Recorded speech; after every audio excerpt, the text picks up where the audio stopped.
That's right, the Cybertruck just got officially banned. And here's why the world is freaking out. Banned in the UK, blocked in Australia, and under fire in the US, Tesla's boldest launch is now its biggest crisis. This truck was supposed to break records, not laws, and the fallout, it's just beginning. Here's what you're not hearing anywhere else. Elon Musk promised the Cybertruck would be the future of driving. Sleek, tough, and virtually indestructible. Cybertruck has lowest probability of injury and the lowest probability of rollover in any pickup truck on the market. A stainless steel beast built to shatter expectations and crash through convention. But just as Tesla's most radical creation was set to storm the streets, that promise is falling apart. The Cybertruck is now being banned, impounded, and rejected in markets from the US to Australia, all due to serious safety concerns. It all started with a recall, one that should have been routine until it wasn't. And in business, Tesla, whose stock has already been in freefall, is now undergoing its biggest recall ever. What began as a bold promise is quickly turning into a billion-dollar cautionary tale.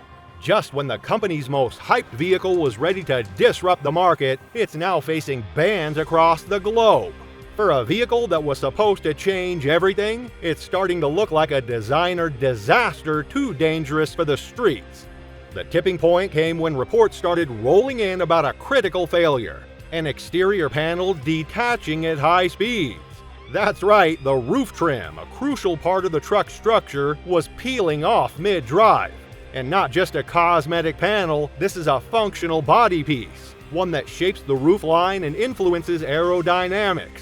What caused it? Glue. That's not a joke. Tesla had attached this critical piece with adhesive. No bolts, no brackets, just glue. And it wasn't holding. Imagine doing 70 on the freeway and a strip of stainless steel starts flapping loose ahead of you. One sharp gust, and it becomes a hazard flying straight toward your windshield. That alone should be enough to rattle anyone. But it doesn't stop there. This issue has triggered global concern, because if something as basic and visible as the trim can fail this badly, what does that say about the rest of the build? What other shortcuts might be hiding just beneath that angular surface? The panels were supposed to be bullet-resistant and withstand temperatures of up to 4,000 degrees Fahrenheit. Our cold-rolled stainless steel alloy that we've developed. We're going to be using the same alloy in the Starship rocket and in the Cybertruck. Instead, they're coming off in the wind. Tesla, long known for pushing the boundaries of design, now finds its boldest project colliding with decades of proven safety regulations.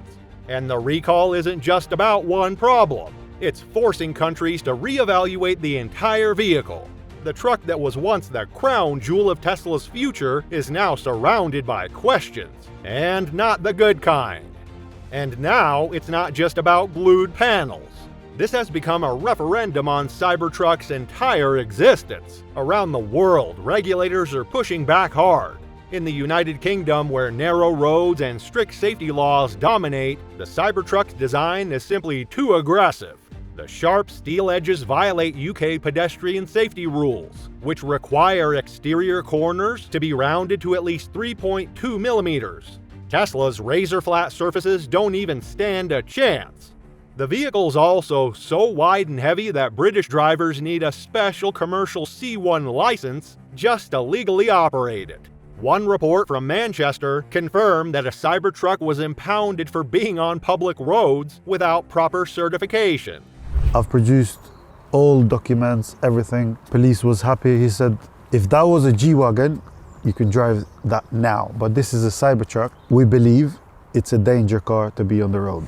And it doesn't end there. Across the Irish Sea, the situation is equally problematic. Ireland's compact towns and winding country roads were never designed to accommodate a vehicle this large. The Cybertruck's weight, which exceeds 7,000 pounds, puts it over the standard 3.5-ton licensing limit for private drivers.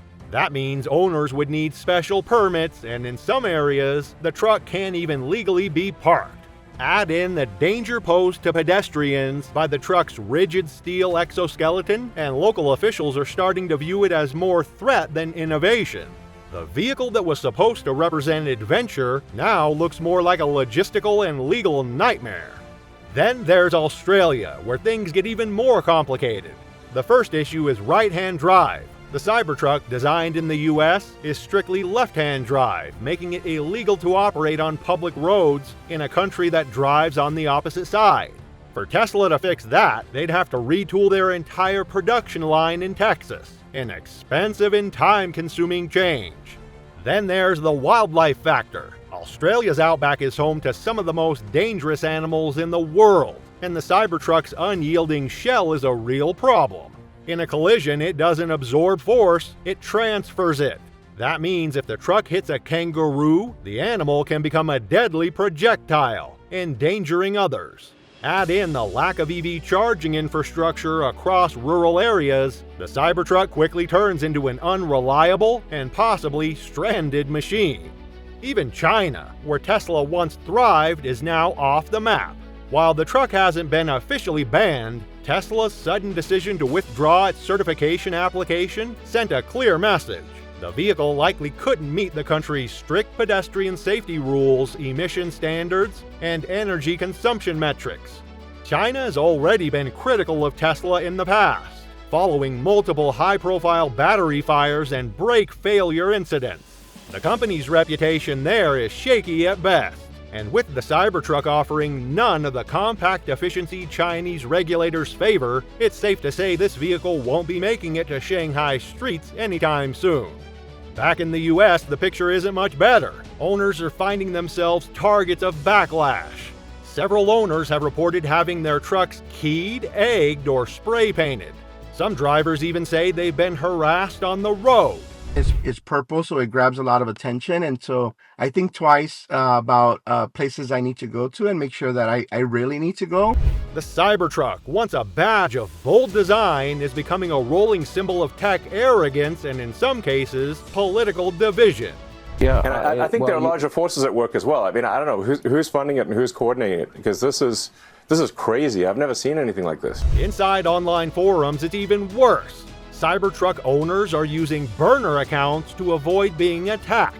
Conversations about features, updates, and fixes are now buried under layers of controversy. People just don't want to talk about how the truck performs. They want to talk about what it says about the person behind the wheel. That's not how it was supposed to go. And then there's the money. The financial fallout for Tesla is staggering. The company's stock is down 42% this year, with over $300 billion in lost market value. You giving up your other stuff? I mean, how are you running your other businesses? With great difficulty. That's not a dip, that's a collapse. The panel recall alone is expected to cost the company hundreds of millions, possibly topping the billion-dollar mark once repairs, service campaigns, and redesigns are fully rolled out. Add in the loss of international markets and shrinking investor confidence, and suddenly, the Cybertruck starts to look like a financial anchor dragging Tesla into deeper trouble. Ford and Rivian, meanwhile, are quietly winning the electric truck race. Insurance is another brewing crisis. Cybertruck repairs are expensive, and service is limited to Tesla's own centers. Parts are proprietary, labor is specialized, and all that leads to skyrocketing premiums. Insurers are already raising rates, not just because of cost, but because of risk. A vehicle that might be banned, recalled, or vandalized carries more risk than a normal truck, and you can bet those numbers will show up in your monthly payments. And if you're thinking resale will make up for it, think again. Vehicles that suffer major recalls early in their life lose value fast, especially when newer fixed models hit the market. If Tesla redesigns the Cybertruck to solve these problems, the first version becomes the test run nobody wants to buy. The Cybertruck was meant to be the future, but now it's a global controversy, a recall headache, and a public image problem all rolled into one sharp-edged, heavy-duty package. What do you think? Is the Cybertruck still worth the hype, or is it time Tesla cut its losses? Drop your take in the comments and subscribe for more grounded, Gearhead-approved coverage on recalls, road safety, and real-world car news.